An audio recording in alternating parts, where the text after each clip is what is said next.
Hey there, and welcome to Happy, Healthy, and Skeptical. We are your hosts, Jennifer Hobson and Christy Palermo, and we are excited to bring you another new episode.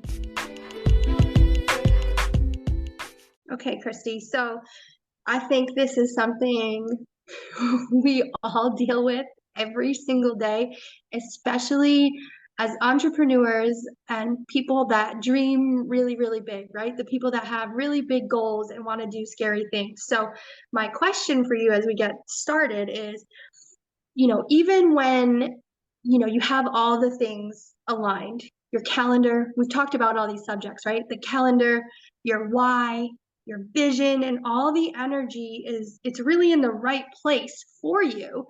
Why do so many people, why do so many of us, we still choose to procrastinate on getting started? I like that you used the word choose, first of all, because it is a choice, as much as some of us say that, oh, well, I'm a procrastinator, like it's a part of our being that we can't change. But at the end of the day, we all know it's a choice to procrastinate. And so I think at the base of it, for most of us, if we're really just thinking about what it's coming from, it boils down to the fear of what we need to do, because it's always the big things. We're not going to procrastinate the little stuff.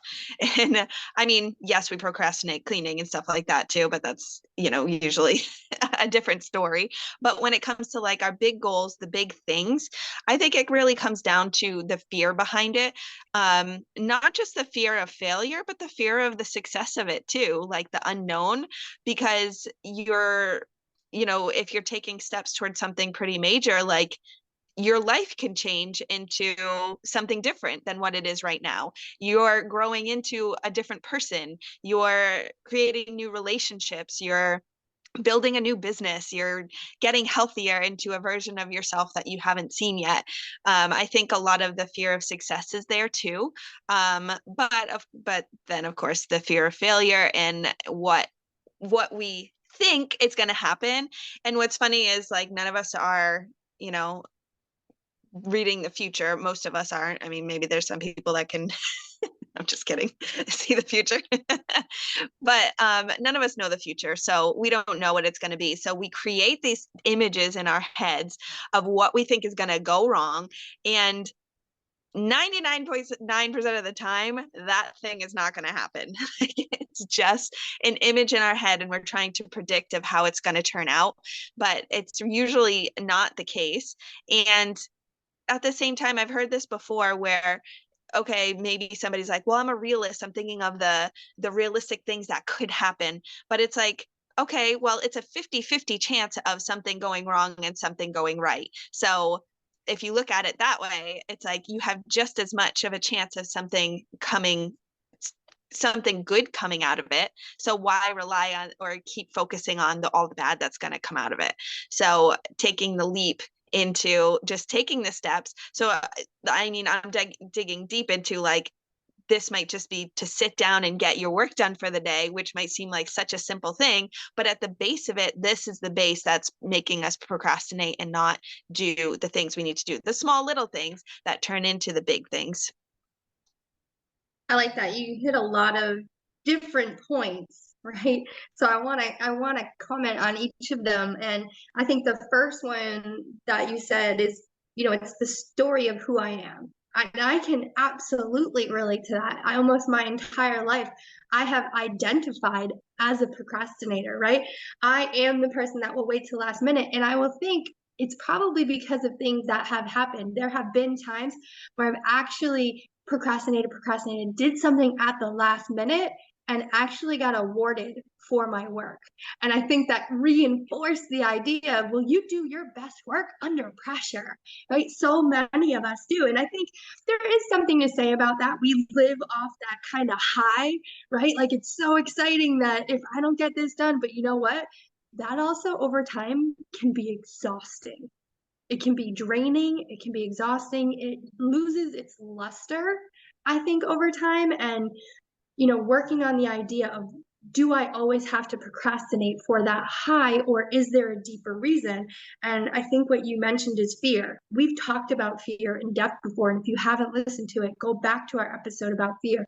We all have them. And I think the only one that you were missing, because you said the fear of success, the fear of failure, and how many of us have to actually acknowledge that we have the fear of other people's opinions. Ooh, yes, you're So nailing that one. so many of us, and whether or not we're acknowledging it, and I've seen it, maybe even myself, most people that know me know I typically don't care what other people think.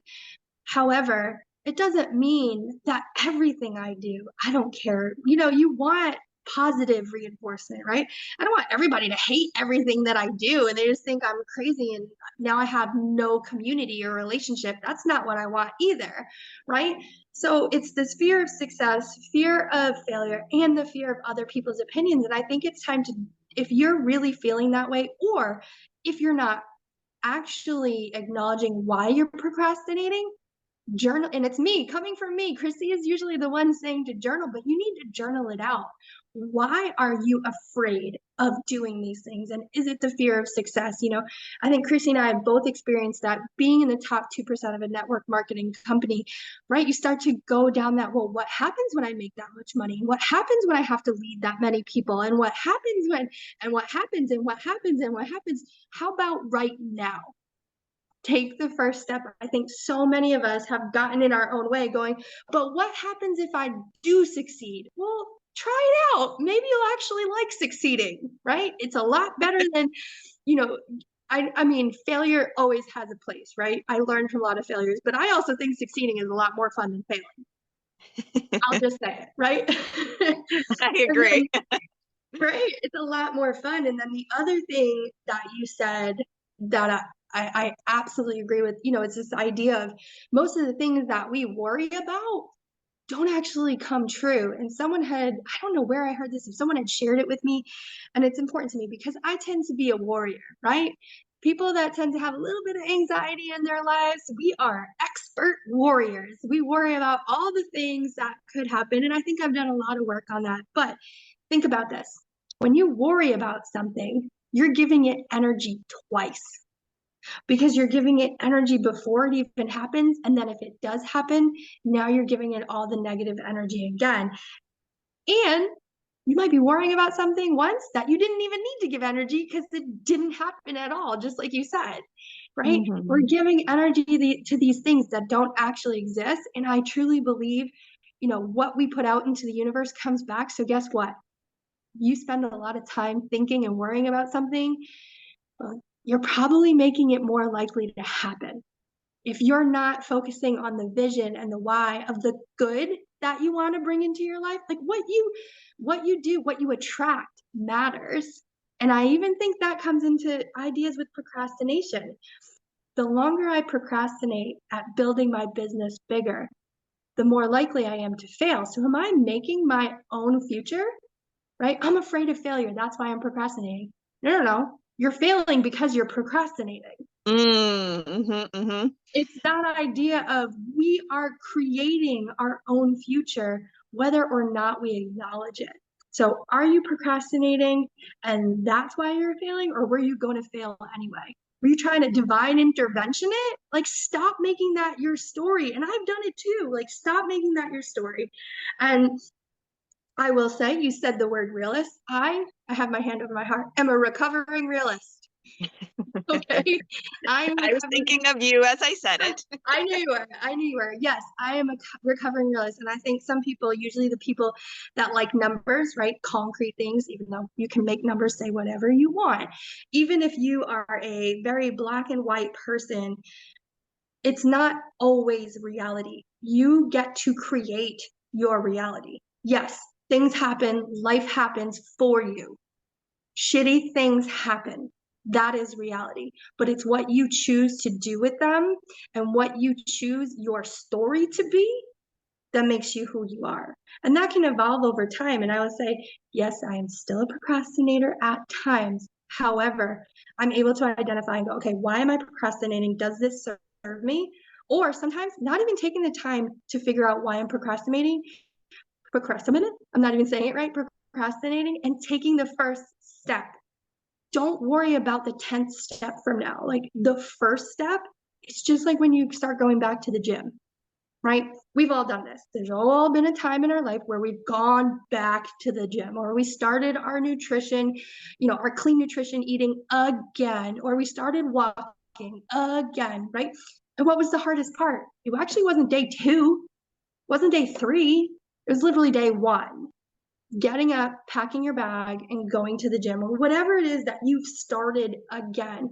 It's never the consistency that's the hard part. It's the getting started that I think is the hardest part. I don't know about you. Oh, 100%. And I think a lot of people can relate to that it's the tools that you're keeping in your tool belt to get yourself started to then be successful in the consistency. Because And we've given you the tools to the consistency, right? Stacking habits, creating habits. That's the consistency. There's finding no your tool. calendar. Yes, really connecting with your calendar, understanding your why, understanding your vision. But there's not as many tools for getting started because it's the one thing you just have to decide. And I want to say that again, you have to decide you're going to do it. You have to decide you're going to turn the TV off and get off the couch. You're going to decide that the calendar you created, and if you're a person like this, and you had all the highlighters and you made all the colors and you put all the stickies and you had this beautiful calendar, but you didn't start working on it. That's cool. That's cool. You just have a really fancy paperweight. And I think it's worth bringing up again because we have talked about this in the past, that a lot of times thinking of the discomfort of doing something new or something, just getting into the habit of going for a goal, that a lot of times people, and I know I've seen this in coaching our teams and even myself, is you're starting to look at the discomfort as a thing that means you're not supposed, oh, that's because I feel this way about it. I'm not meant to do this. This is like, I have this like feeling in my chest. So then you end up procrastinating because you're like, I don't know, maybe I shouldn't be doing this. Like it feels like a lot. It feels hard. But honestly, that feeling, the feeling of being uncomfortable, the discomfort is exactly the thing showing up to show you you're meant to do the thing. And that's the feeling you need to push through. So actually, it's funny because now that leads me into what I heard you say before when you were saying you worry, which I think most of us can relate to. But what's funny is I heard you were a warrior, as in like putting on my armor. I'm a warrior. So now as I am talking about this, leaning into that discomfort, let's shift that mindset and be warriors instead of worriers. Yeah, And so exactly. that was funny that that's what I kept hearing you say. And it's funny, as I was saying it, I think that's what I was hearing more. And I think it goes back to the words that you tell yourself. So if you're constantly telling yourself, I'm a procrastinator, I'm full of anxiety. Now, this is not discounting people that have truly clinical anxiety, right? That is a real thing. That's not what I'm talking about. I'm talking about this negative self-talk that you keep on repeat in yourself that gives you that anxious feeling. That's what I'm talking about. It's time to change the narrative and talk to yourself in a positive way. Stop saying you're a procrastinator. Stop saying you're a warrior. You are a warrior, right? They are two I am different nodding things, along with you. right? Yes, You're nodding yes, with me, yes. right? I am not a procrastinator. I am, a starter. I get things started. I am consistent. And all of the things that you want to be and speak into you, because you don't have to achieve them to then become them. I think Mm-hmm. one of the biggest lessons I've been learning over the past few months in one of the personal development groups I'm in is like, you don't have to earn being the person you want to be. Just be that person.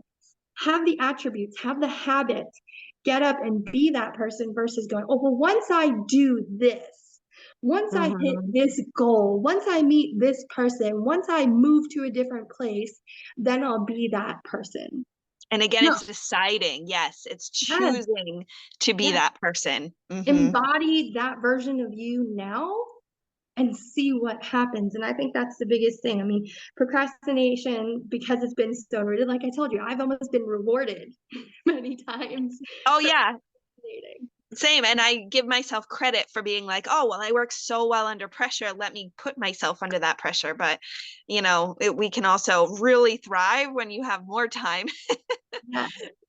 Or I think or not or, but and yes, you can thrive under pressure, but you should also be able to start things because you want to and not always have to feel that stress or because it's not actually a high, guys. Those are cortisol hits. You're actually stressing yourself the fuck out. That is actually what's happening. And your body's like, woo, it's fight or flight. This is a good time. No, it's not. Okay. Over and over and over again, that is going to be exhausting. I said it before. Every once in a while, you want to have a little bit of pressure. Okay. That's where you can thrive. Absolutely. It will happen and you will need to show up for yourself. But in the instances where you don't need to be under the pressure, go with the energy you've created for yourself. And I think that's where I'm trying to find for myself that happy median, right? How can I work effectively, efficiently in the time and really hit the goals that I want to create? Every once in a while, have a little bit of pressure and that gets you excited, but it's not this constant fight or flight going against this idea of, oh, I put that thing off again. Oh, I put that thing off again. And now that anxiety and that warrior, that person's creeping back in because they're looking around the house going, oh, I have to do the dishes. I have to clean the dining room. I got to do the laundry. So I can't get started on that thing I said was so important to me. I made my calendar all sparkly. Now it has to wait. Well, you created that story. And guess what? Maybe you need to leave the dishes and the dining room and the laundry and just get started. I think that is the perfect way to wrap up this conversation because it really hits home. And I was like nodding along with so much. And I'm glad you had mentioned the, cortisol and the fight or flight because I had gone there too in my head and it was like, yeah, and we tend to live there and that becomes a new identity. So moving past that and creating a space for ourselves to be the warriors and just do the things and just get shit done. Right? Things. Absolutely. Yeah. So if you've been listening and you have been, I loved you there said, identifying. If you have been identifying as a procrastinator, it's time to change your story. Journal it out. Is it the fear of success? Is it the fear of failure? Is it the fear of other people's opinions? What is the story? I want to say that very clearly. What is the story? Because you've made it up, right? Other people's opinions don't matter. And if you worry about the fear of failure, it's probably going to happen. The fear of success, you deserve success, right? You deserve success. Journal it out and change the story of I'm a procrastinator to I'm the person that gets things started. And I think that will absolutely change your view on who you are and what you're meant to be. And that's why we wanted to talk about procrastination today. But as always, we want you to join the conversation. So you can follow us on Instagram, Happy, Healthy, Skeptical. We will be putting a couple of things in the notes so you can actually answer the questions that we put with every single podcast because we do want to hear from you. We don't do this just for us. I mean, it is a little bit cathartic, but we do it for you because we want to hear what's important to you guys. So thank you again from Happy, Healthy, Skeptical.